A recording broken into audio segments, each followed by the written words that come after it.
This video is about scaffolding, a word most closely associated with researcher Jerome Bruner. This video will make the most sense only after you've already watched the Vygotsky video. First, can you answer this question? What is this picture and how is it related to the ZPD? Pause the video and write a short answer in the before column of your note-taking paper. In the last video, you learned all about Vygotsky and the zone of proximal development. That's the difference between what a learner currently knows and what he or she can know with help. We heard that learners reach this potential knowledge through mediation. Vygotsky described mediation as the kind of talk that assists learners in the ZPD. Bruner talked about the same idea. He was also interested in how assistants can help learners in the ZPD. However, whereas Vygotsky focused on talk as a way to help learners, Bruner added more ideas for how teachers can help, other than just talk. Also, he called mediation scaffolding. What is a scaffold? Scaffolds are these structures that builders put up to get to higher places on a building. This looks like the ZPD in mediation, right? Let's look at some examples of parents who are teaching their children to swim. One scaffolds and one doesn't. You think, which one is a better learning experience? When Bobby's dad wanted to teach him to swim, he just threw Bobby in the water.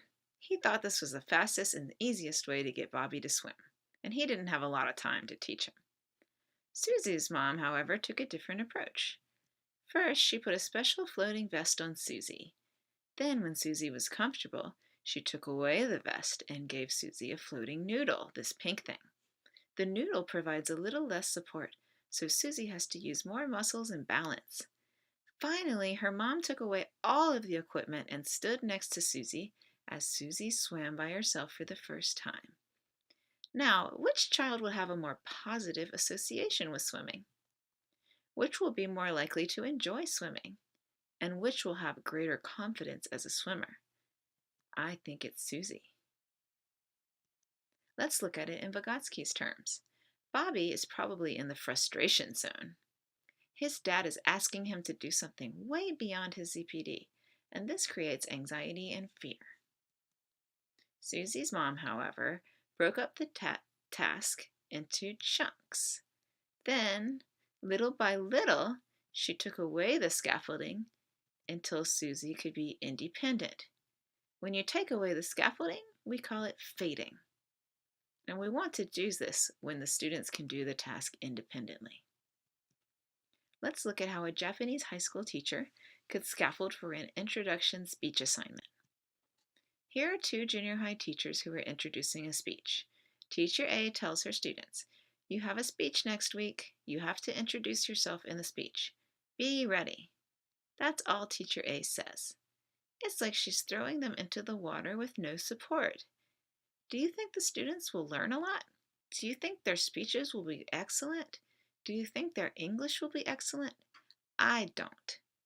On the other hand, Teacher B breaks the speech into smaller tasks to scaffold and support the students. Let's see how she does this. To scaffold a speech assignment, Teacher B will think, what do they need to do?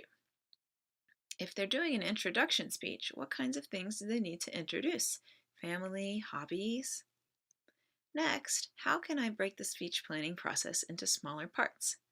And what language tools can I give the students so that they can be more successful and use higher level vocab and grammar? Teacher B might do something like this. First, she'll model a good speech by doing her own. Next, she will pre-teach the necessary language. She might give sentence frames, these starter sentences, to help them think of ideas. Also, she'll help the students write a plan by giving them an outline to follow. Finally, she'll have them practice first with a partner before they see the speech in front of the class. Of course, all of this depends on the students' levels. If her students are more advanced, maybe she won't give them sentence frames, for example. She has to scaffold according to her students' abilities. How about a high school example? Maybe you've asked students to read a very, very difficult textbook reading. Don't just throw them in the water. Also, don't translate everything and give them all the answers. This kind of assistance doesn't help them to learn and read independently. Instead, give them the tools so that they can read it by themselves. First, ask what they already know about the topic. This is called activating background knowledge, and it helps them to understand better in English. Next, pre-teach difficult vocab words. When they read, have them read with a partner. This is especially helpful if you put them in high-low groups. Finally, give them some questions to answer, but design the questions so that they make the students think about their own comprehension. These are just a few of many ideas for scaffolding reading. What kinds of scaffolds have we seen so far? Modeling an example, pre-teaching important vocab or grammar, writing and planning time before speaking, practicing with a smaller audience, activating what they already know, working with partners and groups, and answering carefully designed questions. These kinds of scaffolds are called instructional scaffolding. They are just a few of the many ways to scaffold, and you'll learn more in our program. So let's review. Why do we need scaffolding? It gives students more tools for learning independently, better and higher learning in the ZPD, greater confidence in English, and less frustration and more motivation.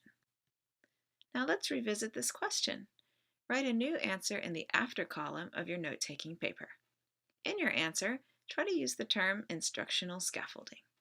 If you have any questions about this video, write them down and please ask me in class. See you then!